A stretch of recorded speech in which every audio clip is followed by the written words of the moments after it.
भगवान श्री कृष्ण को रणछोड़ इसलिए कहा जाता है क्योंकि उन्होंने एक बार युद्ध का मैदान छोड़ दिया था।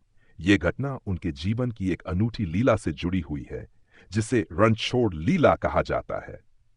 हालांकि इसे युद्ध से पलायन के रूप में देखा जा सकता है, लेकिन इसके पीछे गहरी कूटनीति और एक महान उद्देश्य छिपा था। रणछोड़ कहलाने की कथा। जरासंध का श्री कृष्ण से बदला लेना।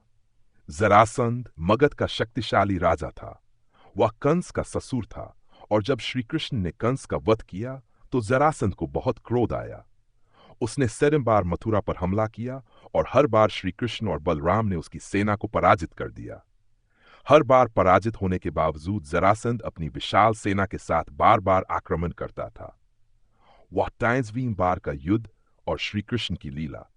जब जरासंध ने 23वीं बार मथुरा पर हमला किया तो श्री कृष्ण ने यह महसूस किया कि यदि यह युद्ध बार बार चलता रहा तो मथुरा के नागरिकों को अत्यधिक कष्ट सहना पड़ेगा। जरासंध के अंधकार में अहंकार को समाप्त करने के लिए केवल बल से काम नहीं चलेगा, एक नई रणनीति की आवश्यकता थी। इसलिए श्री कृष्ण ने मथुरा का त्याग करके अपनी सेना और प्रजा को सुरक्षित स्थान पर ले जाने का निर्णय लिया। रणभूमि छोड़कर द्वारका की स्थापना। श्री कृष्ण और बलराम ने अपनी सेना और मथुरा के निवासियों को लेकर युद्ध से पीछे हटने का नाटक किया।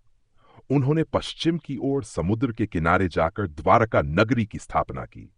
यह नगरी समुद्र के बीच एक सुरक्षित और अजेय स्थान पर बनाई गई थी। जरासंध ने जब देखा कि श्री कृष्ण युद्ध छोड़कर चले गए हैं तो उसने इसे उनकी हार मान लिया। लेकिन यह श्री कृष्ण की कूटनीतिक विजय थी, क्योंकि उन्होंने मथुरा के लोगों को युद्ध और विनाश से बचा लिया। रणछोड़ नाम का महत्व। रणछोड़ का शाब्दिक अर्थ है रण छोड़ने वाला। हालांकि श्री कृष्ण का युद्ध छोड़ना डर या हार का प्रतीक नहीं था, बल्कि यह उनके महान उद्देश्य और कूटनीतिक सोच का प्रमाण था। श्री कृष्ण ने यह सिद्ध किया कि कभी-कभी रणभूमि से पीछे हटना एक बड़ा धर्म और विजय का साधन हो सकता है। यह उनकी रणनीति थी जो बल और बुद्धि के संतुलन को दर्शाती है। कूटनीति और अहिंसा का महत्व।